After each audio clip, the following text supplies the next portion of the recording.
Auzubillahi minasyaitonir rajim. Bismillahirrahmanirrahim. Assalamualaikum warahmatullahi wabarakatuh. Kita buka dengan kitab Fatihah. Auzubillahi minasyaitonir rajim. Alhamdulillahi rabbil alamin, arrahmanir rahim, maliki yaumiddin. Iyyaka na'budu wa iyyaka nasta'in. Ihdinas siratal mustaqim. Siratal ladzina an'amta 'alaihim ghairil maghdubi 'alaihim waladdallin. Innal hamdalillah wassalatu wassalamu ala rasulillah wa ala alihi wa mawalah. Nahmaduhu wa nasta'inuhu wa nastaghfiruh wa na'udzu billahi min shururi anfusina min sayyiati a'malina. May yahdihillahu fala mudilla lahu wa may yudlil fala hadiya lahu. Subhanaka la 'ilma lana illa ma 'allamtana innaka antal 'alimul hakim. Rabbi shrah li sadri wa yassir li amri wa hlul 'uqdatam min lisani yafqahu qawli. Rabbi zidna 'ilman warzuqna fahman. Alhamdulillah, temunya marilah sama-sama kita memanjatkan setinggi-tinggi rasa syukur kepada Allah Subhanahu wa taala di atas nikmat-nikmat yang Allah Subhanahu wa taala berikan. Nikmat iman, nikmat Islam, nikmat kehidupan, dan pelbagai nikmat yang tidak mampu untuk kita sebut, untuk kita hitung satu persatu, kerana terlalu banyak nikmat yang Allah Subhanahu wa taala berikan tersebut. Dan satu nikmat yang harus kita, yang ingin saya sebutkan, nikmat besar yang Allah Subhanahu wa taala berikan kepada kita, nikmat kita bersama dengan Al-Quran. Nikmat dapat mempelajari Al-Quran, nikmat dapat membaca Al-Quran. Ini adalah satu nikmat yang besar, nikmat yang besar nilainya di sisi Allah Subhanahu wa taala. Yang mana kata Rasulullah SAW, khairukum, sebaik-baik kalian, kata Rasulullah, man ta'allama al-Quran wa 'allamahu, mereka yang belajar Al-Quran dan mengajarkannya. Inilah satu nikmat yang harus kita syukuri, yang harus kita pegang, yang harus kita genggam, jangan sampai lepas. Nikmat kita bersama dengan Al-Quran, nikmat kita dipimpin oleh Al-Quran. Jadi insya-Allah tuan-tuan dan hadirin Allah, pada malam ini seperti biasa dalam kajian tadabbur Al-Quran kita, sedikit sebanyak kita cuba perlahan-lahan memahami Al-Quran, mencari setiap maksud dan tujuan mengapa Al-Quran itu diturunkan, menyelami setiap pedoman, petunjuk dan hidayah yang Allah ingin sampaikan melalui Al-Quran. Mudah-mudahan dengan dekatnya kita dengan Al-Quran, dengan mahunya kita belajar Al-Quran, Allah Subhanahu wa taala turunkan rahmatnya kepada kita, turunkan ketenangan kepada kita, turunkan berbagai banyak kelebihan dan keutamaan kepada kita sebagai manusia yang dekat dengan Al-Quran, insya-Allah.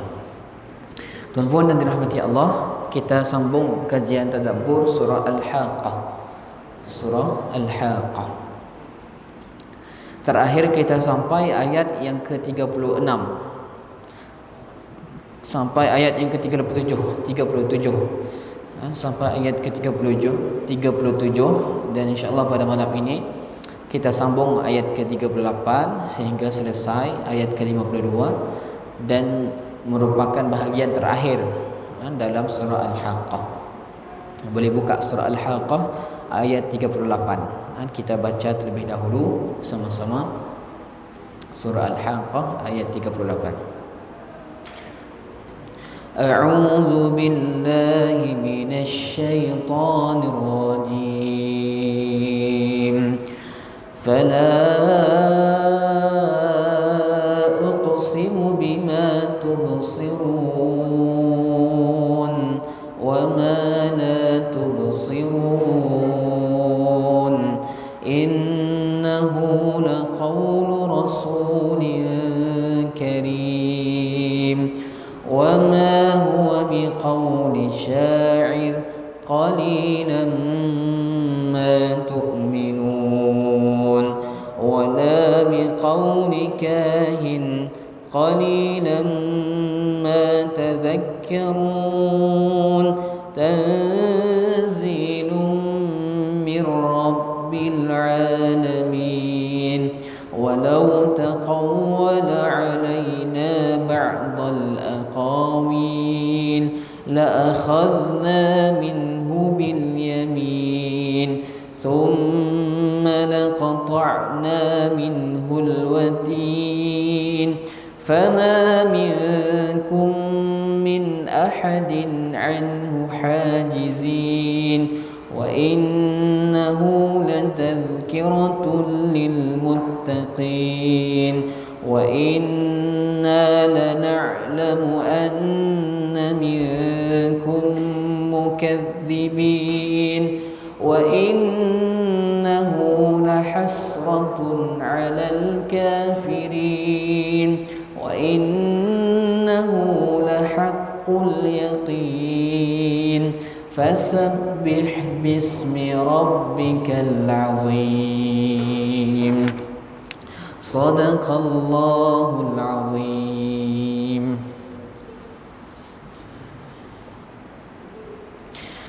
Allah Subhanahu wa taala berfirman dalam ayat yang ke-38, fala uqsimu bima tubsirun, maka aku bersumpah bima tubsirun, dengan apa yang kamu lihat, wa ma la tubsirun, dan demi apa yang tidak kamu lihat. Innahu laqaulu rasulin karim, sesungguhnya ia Al-Quran itu benar-benar wahyu yang diturunkan kepada Rasul yang mulia. Tuan-tuan yang dirahmati Allah, minggu yang lalu kita sampai ayat bahagian yang Allah Subhanahu wa taala ceritakan bagaimana kesudahan mereka yang mendapat kitab amal di sebelah kiri. Bagaimana dahsyatnya keadaan, peristiwa dan gambaran yang Allah Subhanahu wa taala ceritakan dalam Al-Quran. Bagaimana dia ditangkap, dibelenggu, diikatkan tangan ke lehernya, kemudian dihumbankan ke dalam api neraka, dibakar dalam api yang menyala-nyala. Kemudian bahagian yang baru ini setelah Allah Subhanahu wa taala ceritakan kesudahan yang mendapat tangan kanan dan kesudahan yang tangan kiri, Allah Subhanahu wa taala masuk dalam bahagian baru yang mana Allah Subhanahu wa taala ingin ceritakan tentang Al-Quran. Tentang Al-Quran. Tentang kalamullah, tentang apa yang disampaikan oleh Rasulullah sallallahu alaihi wasallam.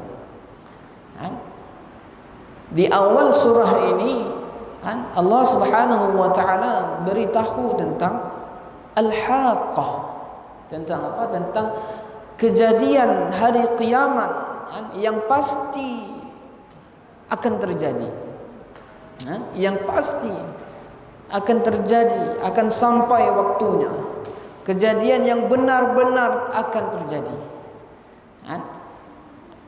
Dan bagaimana kaum musyrikin, orang-orang kafir Quraisy, mereka tidak meyakini, mereka mendustakan tentang kejadian hari kiamat ini. Mereka mendustakan kalamullah, Al-Quran, yang mengabarkan tentang kejadian hari kiamat ini. Mereka mendustakan, tidak meyakini apa yang dibawa oleh Rasulullah sallallahu alaihi wasallam. Maka Allah Subhanahu wa taala di akhir surah ini, Allah Subhanahu wa taala bersumpah bahawa Al-Quran, apa yang dibawa oleh Rasulullah sallallahu alaihi wasallam adalah sesuatu yang wahyu yang diturunkan kepada Rasulullah sallallahu alaihi wasallam. Bahawa Al-Quran adalah kalamullah yang diturunkan kepada hambanya, Rasulnya yang dia pilih untuk menyampaikan risalah dan amanah. Al-Quran adalah bacaan Rasul yang mulia, ucapan yang disampaikan oleh Rasul yang mulia, yang disampaikan dari Allah melalui risalah ataupun melalui malaikat Jibril alaihi salam. Jadi Allah Subhanahu wa taala bersumpah tentang apa? Tentang Al-Qur'an. Aku bersumpah kata Allah. Ayatnya fala uqsimu bima tubsirun. Mengapa disebutkan fala dan tidak ada la di sini? La yang maksudnya tidak. Di awal sumpah ya, maksudnya Allah Subhanahu wa taala menafikan keyakinan atau penyataan kaum kafir Quraisy yang mereka tidak beriman dengan hari kiamat, yang mereka tidak beriman dengan hari akhirat, yang mereka mendustakan. Allah sebut la, tidak. Uqsimu bima tubsirun, aku bersumpah dengan apa yang kamu lihat, dengan alam yang kau lihat, dengan lautan yang kau lihat, gunung ganang yang kau lihat, dengan hebatnya ciptaan yang kau lihat di depan matamu. Dan aku bersumpah dengan apa yang tidak kau lihat, alam ghaib. Aku bersumpah dengan dua perkara yang besar ini, bahawa innahu laqaul rasulin karim, bahawa Al-Quran itu benar-benar wahyu yang diturunkan kepada Rasulullah sallallahu alaihi wasallam. Penyebutan kata Rasul adalah isyarat bahawa Al-Quran ini bukanlah ucapan Rasul sendiri, tetapi ucapan yang disampaikan dari Allah melalui risalah. Penyifatan Rasul dengan sifat mulia adalah petunjuk akan amanahnya, dan bahwasanya Rasul bukanlah orang yang akan mengubah risalah kerana tamak akan barang-barang dunia yang hina. Jadi Allah bersumpah tentang kalamullah, wahyu Allah. Allah bersumpah tentang Al-Quran. Kemudian Allah Subhanahu wa taala sebut wala biqauli sya'ir, wa ma huwa biqauli sya'ir qalilan ma tu'minun. Dan ia Al-Quran itu bukanlah perkataan seorang penyair, sedikit sekali kamu beriman kepadanya. Wala biqauli kahin qalilan ma tadhakkarun, dan bukan pula perkataan tukang tenun, sedikit sekali kamu mengambil pelajaran darinya. Adik tuan-puan dan dirahmati Allah, ketika mana Al-Quran itu turun kepada Rasulullah sallallahu alaihi wasallam, kemudian Rasulullah sallallahu alaihi wasallam sampaikan kepada umatnya, para umat musyrikin ataupun umat ketika mendapatkan Al-Quran, mereka bingung, apakah Al-Quran ini? Bentuk apakah ini ayat yang dibacakan oleh Muhammad ini? Sehingga ada yang mengatakan ini adalah syair, ini adalah perkataan-perkataan para dukun, ini adalah dongeng-dongeng dan sebagainya. Jadi Allah Subhanahu wa taala di ayat ini Allah menafikan bahawa wa ma huwa biqauli syair, bahawa Al-Quran ini bukanlah perkataan syair, bukanlah suatu syair. Kita tahu syair Arab ini sangat berbeza dengan Al-Quran. Kerana syair nya ada apa? Nya ada bait-baitnya. Nya adanya pun rangkap-rangkapnya. Nya ada sekata dan sekatanya syair. Bahasa Arab pun ada syair. Dan berbeza dengan Al-Quran. Al-Quran cik sama, saya ikut syair. Atau syair yang selalu kita dengar apa? Tala'al badru alaina. Syair, syair.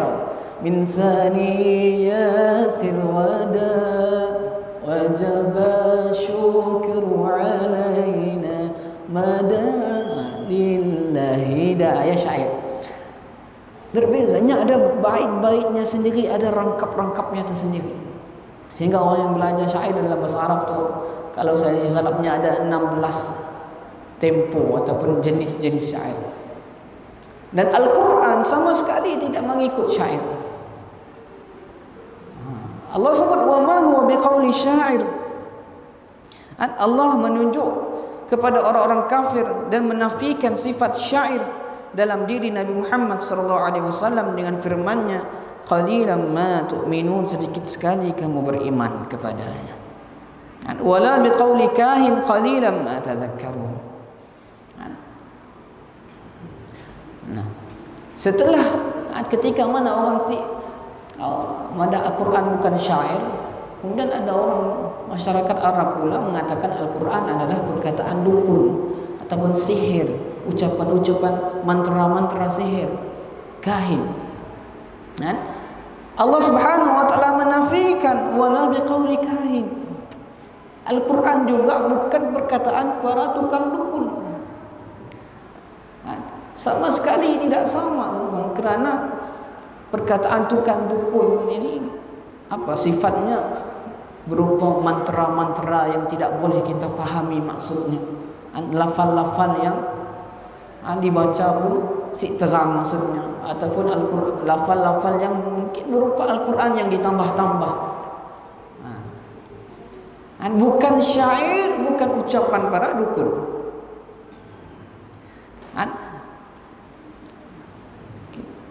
Apa ucapan orang dukun?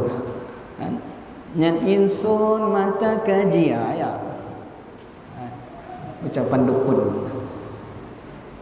Apa lagi?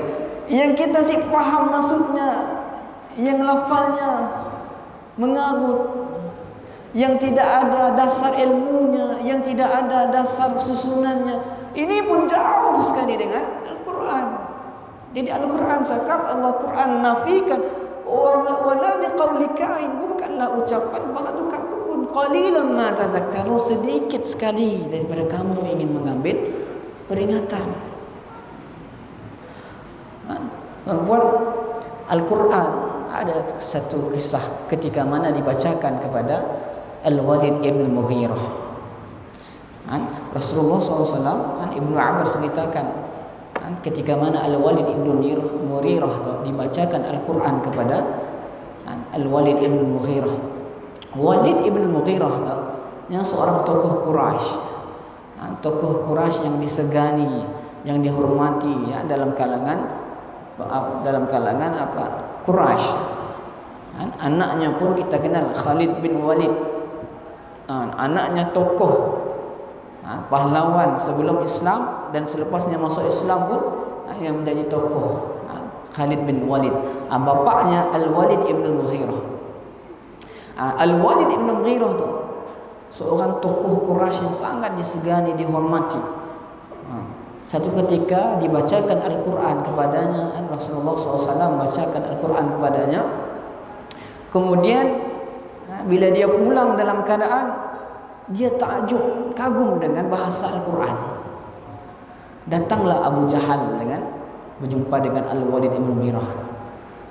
Hai Walid, seluruh kaum Arab Quraisy ingin mengumpulkan harta untukmu. Mengumpulkan harta untukmu, Walid. Kemudian Walid tanya, kenapa? Mereka tahu akulah orang yang paling banyak harta di sini. Di Mekah ini akulah orang yang paling banyak harta dan aku tidak perlukan harta mereka. Kerana kami mereka mendengar engkau adalah mendekati Rasulullah SAW dan ingin mengubah ajaran nenek moyang kita. Kata Abu Jahal. Abu Jahal ni orangnya juga pintar. Abu Jahal ini musuh Allah Subhanahu wa taala yang pintar. Dia pun awalnya mengimani Al-Quran. Abu Jahal meyakini Al-Quran, tuan-tuan. Tapi kerana sombong dan egonya, akhirnya dia tidak mahu beriman. Dia percaya Al-Quran ini bukan kalam manusia, Abu Jahal. Tapi kerana keegoannya, dia tidak mahu beriman. Seperti Al-Walid ibn Mughirah tadi, bila dia berjumpa dengan Abu Jahal, kemudian kata Abu Jahal, kaum musyrikin Mekah tidak akan redha kepada kamu selagi kamu tidak keluarkan perkataan tentang Al-Quran. Kata Al-Walid ibn Mughirah, apa yang ingin aku sampaikan? Memang Al-Quran itu, kata Al-Walid ibn Mughirah, kamu tahu aku yang paling mahir syair di kalangan kamu semua. Al-Quran itu bukanlah syair, kata Al-Walid ibn Mughirah. Kemudian dia cakap, kamu tahu, akulah orang yang paling mengetahui bagaimana dukun-dukun di sekitar kita. Dan Al-Quran itu bukanlah ucapan para dukun. Kemudian kata Al-Walid Ibn Mughirah, wallahi, demi Allah, Al-Quran itu katanya suatu ucapan yang manis katanya, berbuah pada hujungnya, ucapan yang tinggi, yang menghancurkan yang di bawahnya. Satu demi satu ucapannya memuji Al-Quran. Al-Walid Ibn Mughirah uji, walaupun dia musuh Allah, walaupun dia tidak beriman dengan Nabi SAW, pertama sekali dia dengar Al-Quran, dia memuji. Dia sebut ini bukan perkataan syair, ini bukan perkataan dukun, tapi ia ada satu yang manis di dalamnya, suatu perkataan yang tinggi. Dipuji. Kata Abu Jahal, kalau begini kamu sebutkan kepada kaum Quraisy, nescaya habislah kita anak. Kamu kena katakan sesuatu, wahai Al-Walid Ibn Mughirah, supaya mereka tidak beriman dengan Al-Quran ini. Kemudian Al-Walid fikir, kalau begitu kita cakaplah Al-Quran ini sihir yang dipelajari. Kerana paling dekat itu sifatnya. Mengapa? Kerana orang bila mendengar Al-Quran, kita lihatnya berubah. Kita lihat orang yang dapat Al-Quran, dia boleh berpisah dengan keluarganya, suami boleh berpisah dengan istrinya, anak boleh berpisah dengan ibunya, kerana setelah beriman dengan ajaran Nabi SAW, mereka meninggalkan yang lain yang tidak mau beriman. Akhirnya kata Al-Walid, ini adalah sihir yang dipelajari. Makanya dalam surah Al-Mudaththir, Allah Subhanahu wa taala sekali lagi ada 10 ayat Allah Subhanahu wa taala ceritakan tentang sifat Al-Walid Ibn Mughirah. Bagaimana dia berfikir, summa fakkara wa qaddar. Dia berfikir tentang apa? Untuk mendustakan Al-Quran. Dalam surah ini Allah Subhanahu wa taala nafikan Al-Quran tadi bukanlah perkataan syair, bukanlah perkataan dukun. Innahu, kemudian Allah Subhanahu wa taala sebut tanzilun mir rabbil alamin. Ia Al-Quran itu adalah wahyu yang diturunkan dari Tuhan seluruh alam. Al-Quran tadi wahyu yang diturunkan daripada Rabbil Alamin, Tuhan seluruh alam. Bukannya ucapan syair, bukannya ucapan dukun, bahkan bukannya ucapan yang dibuat oleh Nabi Muhammad SAW, tetapi ia turun daripada Allah Rabbul Alamin, Allah Tuhan sekalian alam. Walau taqawwala alaina ba'd al-aqawil la akhadna minhu bil yamin thumma laqata'na minhu al-watin. Kemudian tuan-tuan, Allah Subhanahu wa taala nak menegaskan bahawa Al-Quran ini datang daripada Allah dan bukan ucapan yang dibuat oleh Nabi sallallahu alaihi wasallam. Dan Allah ingin menegaskan bahawa Nabi Muhammad si mampu nak membuat Al-Quran. Allah Subhanahu wa taala sebut, dan sekiranya dia Muhammad mengada-adakan sebahagian perkataan atas nama kami. Maksudnya kalaulah Nabi Muhammad membuat Al-Quran. Dan menariknya di sini Allah Subhanahu wa taala pakai ayat walau, lau. Dalam bahasa Arab banyak perkataan yang memaksudkan kalau, lau, in, idza. Bila diartikan, bila pakai perkataan lau tu maksudnya sekiranya yang tidak pasti, maksudnya sekiranya yang memang tidak akan terjadi. Maksud kalau tapi yang tidak akan terjadi. Dan Allah sebut bahawa kalau Nabi Muhammad SAW pun membuat Al-Quran, tapi maksudnya memang tidak akan terjadi. Tapi untuk Allah tegaskan kepada kaum kafir Quraisy, kalaulah Nabi Muhammad sendiri yang membuat Al-Quran ini, la akhadna minhu bil yamin, nescaya kami pegang pada tangan kanannya. Ada yang maksudnya nescaya kami akan apa? Pegang tangannya dengan kuat, segera aku siksa dan aku balas. Nabi SAW sendiri pun Kata Allah, kalau Nabi sendiri yang buat Al-Quran, Nabi sendiri pun kata Allah akan aku pegang tangannya dengan kuat, maksudnya diseksa, maksudnya dibalas. Summa laqata'na minhul watin, kemudian kami potong pembuluh jantungnya. Satu peringatan yang keras, satu penafian yang keras,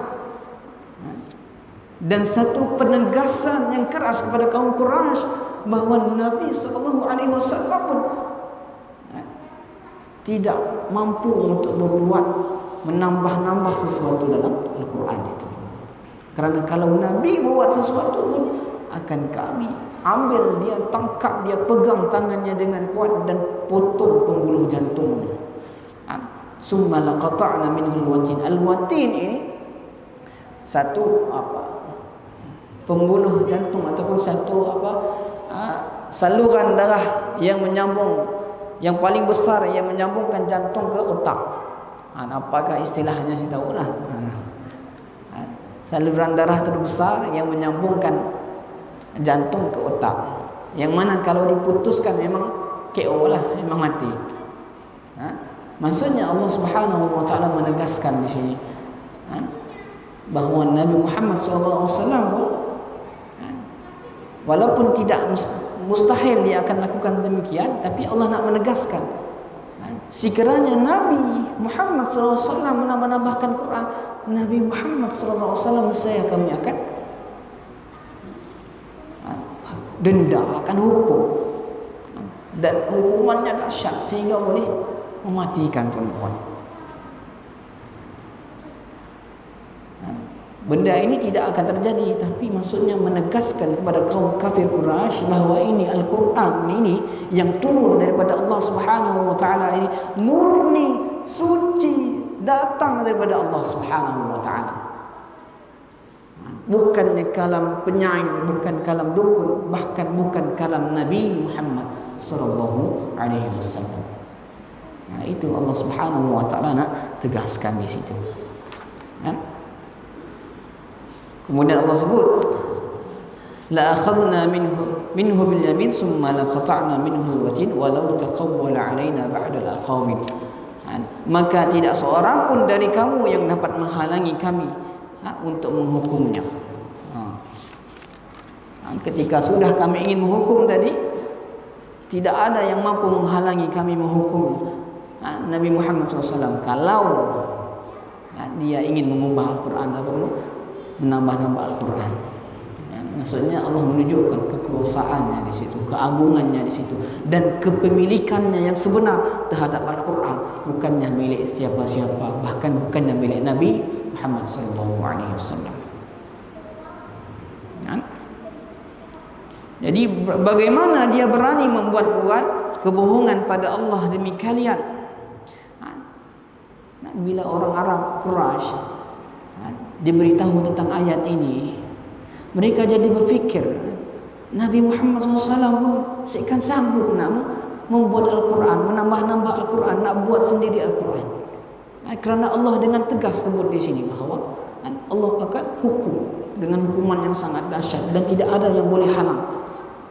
Jadi bagaimana ketika orang kafir Quraisy mendapatkan ayat ini, mereka tahu bagaimana Nabi Muhammad nak buat Al-Quran, sedangkan ada ancaman khusus buat Nabi Muhammad SAW sekiranya Nabi Muhammad SAW membuat Al-Quran murni daripada Allah Subhanahu wa taala.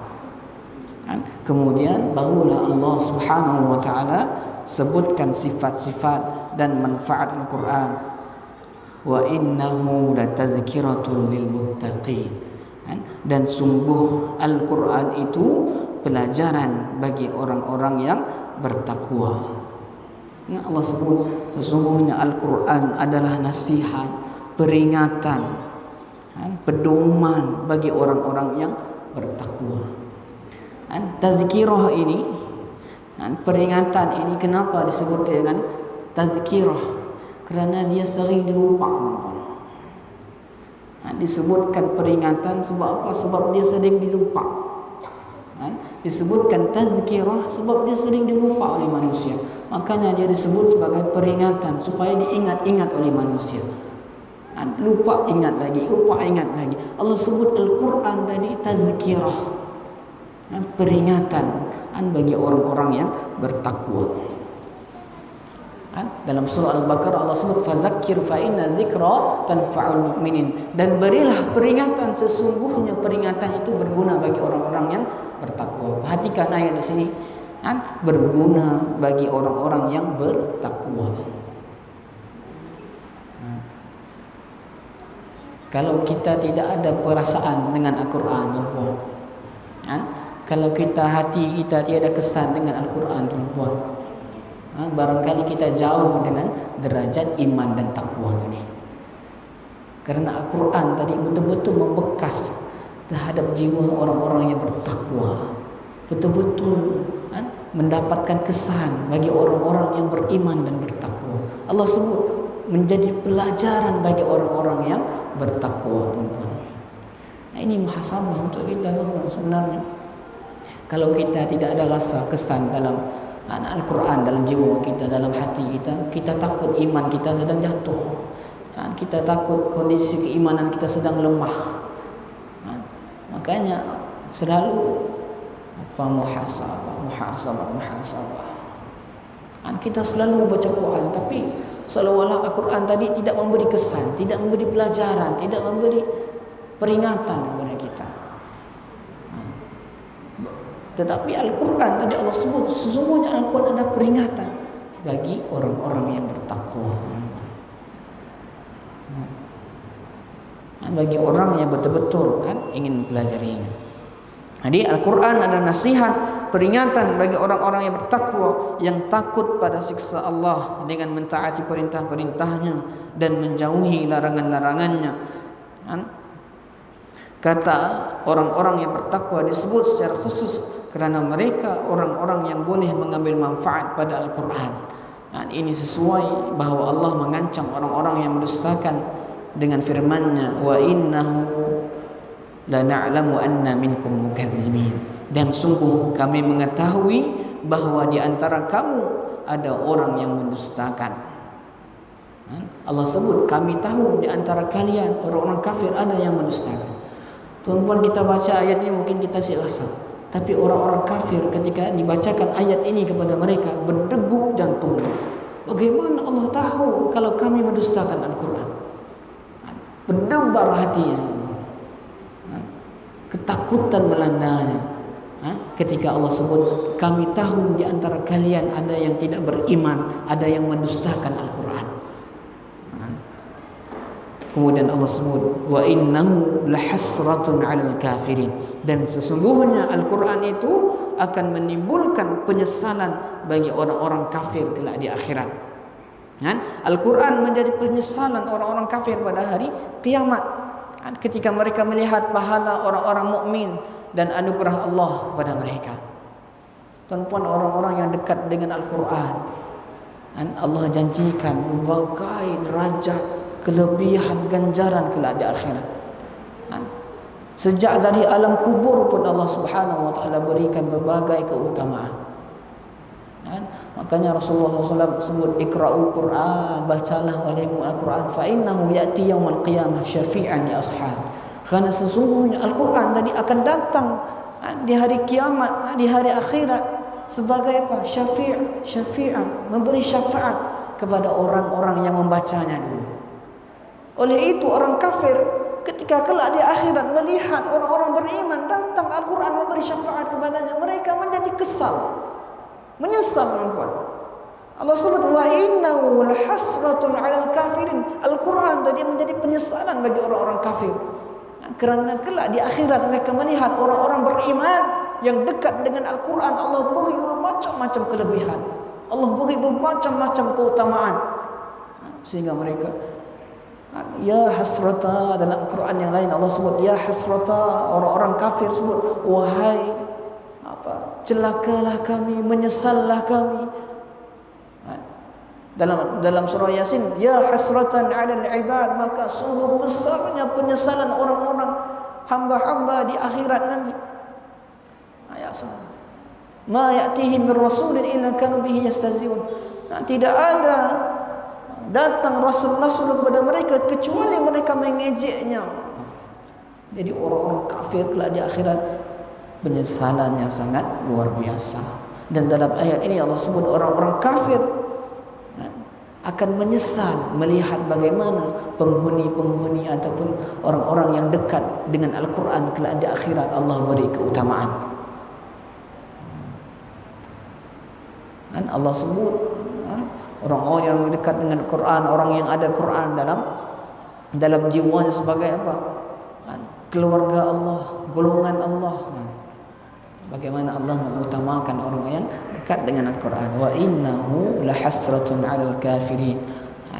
Wa innahu lahaqqul yaqin. Dan sungguh Al-Quran itu kebenaran yang meyakinkan. Al-Quran adalah berita yang benar, kebenaran yang tidak ada keraguan dan tidak ada kebimbangan di dalamnya. Kerana Al-Quran itu datang dari sisi Allah Subhanahu wa taala. Keyakinan ini kita ada beberapa peringkat. Ilmul yaqin, ainul yaqin, haqqul yaqin.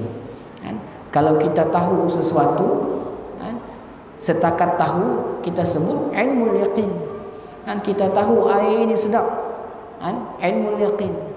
Kemudian keyakinan semakin bertambah bila ainul yaqin, bila kita melihat air ini menyegar, nampak menyegarkan, ada air nampak menyegarkan, semakin kuat keyakinan kita. Tapi keyakinan paling tinggi haqqul yakin, bila mana dia merasakan sendiri, betul-betul lah air ini sedap. Keyakinan yang paling tinggi haqqul yakin, sebenar-benar yakin. Al-Quran ini disifatkan dengan haqqul yakin, tidak ada keraguan pun padanya, tidak ada kebimbangan pun padanya. Inilah keyakinan yang paling tinggi. Ajaran-ajaran yang dibawa oleh Al-Quran, peringatan-peringatan yang dibawa oleh Al-Quran, ini keyakinan yang tidak boleh kita tolak. Satu ajaran keyakinan yang sangat benar, tidak ada keraguan di dalamnya. Fasabbih bismi rabbikal azim, maka bertasbihlah dengan menyebut nama Tuhanmu yang maha agung. Sucikanlah Allah yang menurunkan Al-Quran yang agung ini dari hal-hal yang tidak pantas untuknya, untuk membaca tasbih, iaitu bacaan subhanallah. Dan Allah Subhanahu wa taala mengakhiri surah ini dengan menyucikan Allah, supaya kita menyucikan Allah.